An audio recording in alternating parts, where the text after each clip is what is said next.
നിവ gold diamonds and platinum.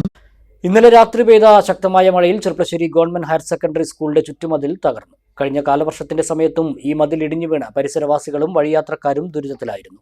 6 മാസം മുന്നേ 6.5 ലക്ഷം രൂപ മുടക്കി നിർമ്മിച്ച മതിലിന്റെ ഭാഗമാണ് തകർന്നത്.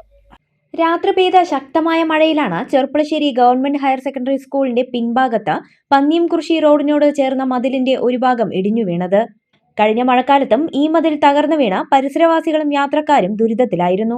6 മാസം മുൻപേ 6.5 ലക്ഷം രൂപ മുടക്കിയാണ് മതിൽ പുനർനിർമ്മിച്ചത്. ഇതാണ് വീണ്ടും തകർന്നത്.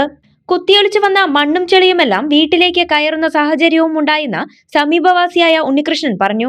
മഴക്കാലത്ത് പന്നിയംകുറിശി ഭാഗത്തു നിന്ന് ഒഴുകിവരുന്ന ശക്തമായ മഴവെള്ളത്തിന് തടസ്സം കൂടാതെ ഒഴുകിപ്പോകുന്നതിന് സ്കൂൾ കോമ്പൗണ്ടിലുള്ള വെള്ളച്ചാൽ നേരെയാക്കണമെന്നും ഉണ്ണികൃഷ്ണൻ ആവശ്യപ്പെട്ടു.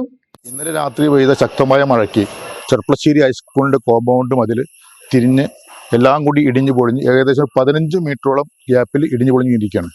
ഇത് പുനരുദ്ധാരണ പ്രവർത്തനത്തിന് 6 മാസമായിട്ടില്ല.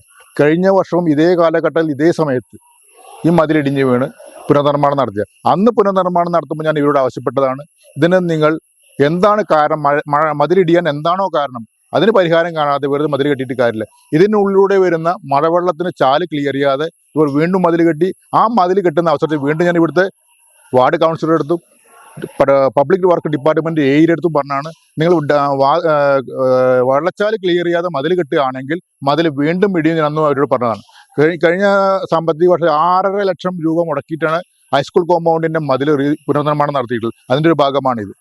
ഈ പൊതുജനത്തിന്റെ പണം, നികുതി പണം നിരുത്തരവാദമായി കൊണ്ടു നടക്കത്ത് ചെലവാക്കുന്ന ഇത്തരം ആൾക്കാരെ പ്രോസിക്യൂട്ട് തന്നെ വേണം. രാത്രി 2 മണിക്കാണ് മതി ഇടിഞ്ഞു വീണത്. എൻ്റെ വീട്ടിലേക്കാണ് ഈ വെള്ളം മുഴുവൻ ഇരച്ചു കയറിയത്. അതിൻ്റെ ആ സ്ഥലത്ത് രാത്രി 2 മണിക്ക് ഞാൻ എൻ്റെ വീട്ടിലേക്ക് വെള്ളം കയറാതിരിക്കാൻ വേണ്ടി വെച്ചിട്ടുള്ള ഈ സാധനങ്ങളാണ്. ഞാൻ എൻ്റെ കുടുംബമായിട്ട് ഇരിക്കുന്നത്. ഈ റോഡ് മുഴുവൻ ഏതാണ്ട് കഷ്ടി 15-20 മീറ്ററോളം മെയിനും ഞാൻ ഒറ്റയ്ക്കാണ്, എൻ്റെ കയ്യിൽ കാശ് മുടക്കിക്കൊണ്ടാണ്. പലപ്പോഴും ഇതിന് ഇപ്പുറം കാണുന്ന ഈ മതിൽ ഞാൻ കഴിഞ്ഞ വർഷം ഞാൻ എൻ്റെ കയ്യിൽ കാശ് മുടക്കിക്കൊണ്ടാണ് മെയിൻറ്റെയിൻ ചെയ്തിട്ടുള്ളത്. നമ്മളൊക്കെ നീതി കൊടുത്ത് ജീവിക്കുന്ന ആൾക്കാരല്ലേ, സാധാരണക്കാരൻ്റെ പൈസ കൊണ്ടല്ലേ ഇവരൊക്കെ ഈ കാര്യങ്ങൾ ചെയ്യുന്നത്. ഇതിനൊരു ഉത്തരവാദിത്വം വേണ്ടേ, ജനങ്ങളുടെ ഒരു കടപ്പാട് വേണ്ടേ. 25ഓളം കുടുംബങ്ങളും 2 ഇംഗ്ലീഷ് മീഡിയം സ്കൂളുകളും ഒരു ക്രിസ്ത്യൻ ദേവാലയവും 100 കണക്കിന് കാൽനടയാത്രക്കാരും സ്ഥിരമായി ആശ്രയിക്കുന്നതാണ് ഈ റോഡ്. വെള്ളത്തിന്റെ കുത്തൊഴുക്കിൽ തകർന്ന് കാൽനടയാത്ര പോലും ദുസ്സഹമായ അവസ്ഥയിലാണ് റോഡിന്റെ സ്ഥിതി. എല്ലാവരും പ്ലേസ്മെന്റ് അസിസ്റ്റൻസ് നൽകുന്നു. എന്നാൽ 100% പ്ലേസ്മെന്റ് ഉറപ്പാക്കി പഠിക്കാൻ കഴിഞ്ഞാലോ? അതിനായി ഇപ്പോൾ തന്നെ ജോയിൻ ചെയ്യൂ കേരളത്തിലെ നമ്പർ 1 സ്വാശ്രയ പോളിടെക്നിക്കായ ചെർപ്പശ്ശേരി മലബാർ പോളിടെക്നിക് ക്യാമ്പസിൽ.